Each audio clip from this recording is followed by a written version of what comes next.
In the royal court of Ayodhya, surrounded by power, prosperity, and promise, a young prince stands before his father, before sages, before the entire kingdom.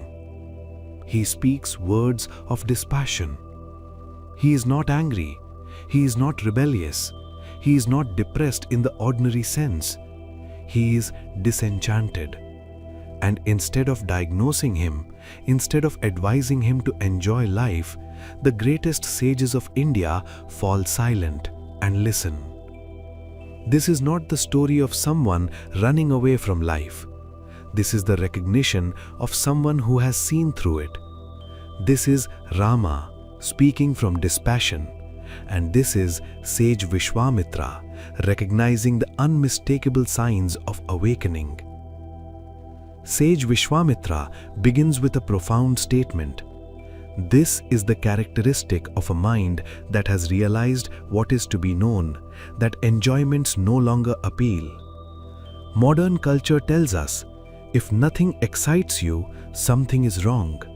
If pleasure doesn't attract you, you are depressed.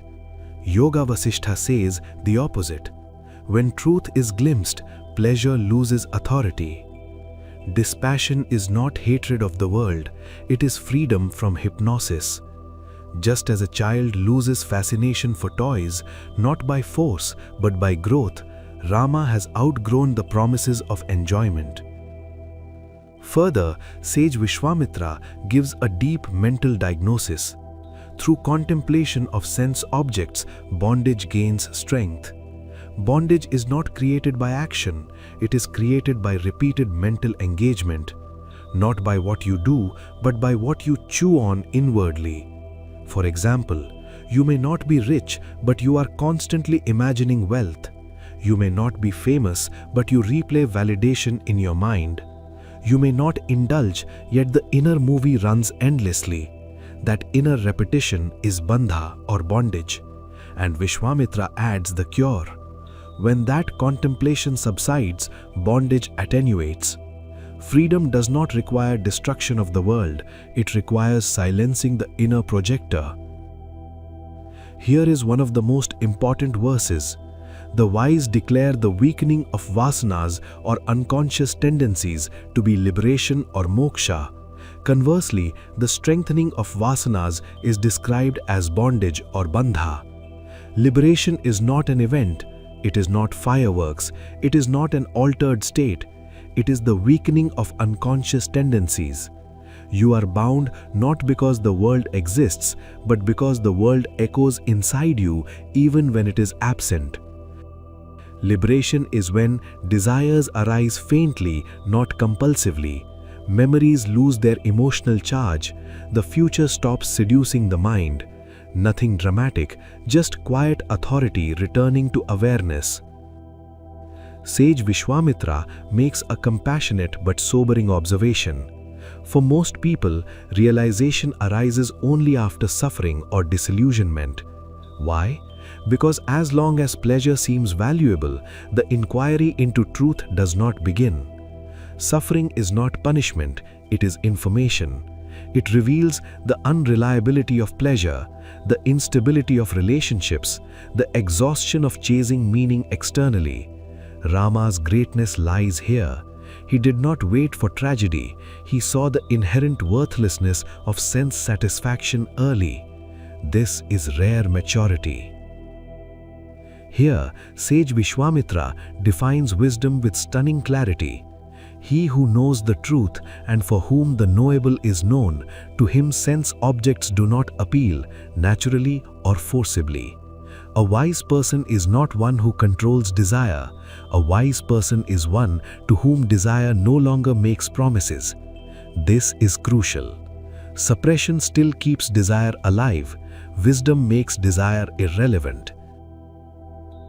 Another revolutionary statement from this section of Yoga Vasishta is, one to whom pleasures do not appeal without any external reason is a liberated soul while living. Not because he failed, he is traumatized, he is morally superior, but because the illusion has collapsed. He lives, He functions, he acts, but the world no longer holds him hostage emotionally. This is jeevanmukti. Then comes a verse that overturns common spiritual advice. As long as the ultimate knowable is not realized, dispassion does not arise. This means dispassion is not the cause of realization, dispassion is the effect of insight. You cannot force vairagya, you cannot imitate detachment. It blooms naturally after seeing things as they are. Just as a creeper cannot grow in a desert, dispassion cannot grow without insight. Now, Sage Vishvamitra boldly announces, "Know Rama as one who has realized the ultimate knowable." This is extraordinary. A young prince is publicly acknowledged as fit for highest knowledge, not because of age, not because of austerity, but because the world no longer charms him. This is the real eligibility test in Yoga Vasishta. Now Sage Vishvamitra turns to Sage Vasishta and requests him to further enlighten Rama. He says, "Knowledge given to the worthy becomes pure. Knowledge given to the unready becomes polluted." A powerful metaphor is used here. Milk placed in a dog's hide becomes impure. Truth is not cheap. It must land in dispassion, or it turns into ego, philosophy, or confusion. Rama is like a clean mirror. Truth reflects in him effortlessly. Here is one of the most soothing verses. Where those free from attachment, fear, and anger speak, there the intellect finds rest. True teaching does not excite the mind, it rests it. Not motivation, not inspiration, Vishranti, deep repose. This is the promise of Yoga Vasishta. The stage is set. Rama is no longer a confused prince, he is a ready seeker.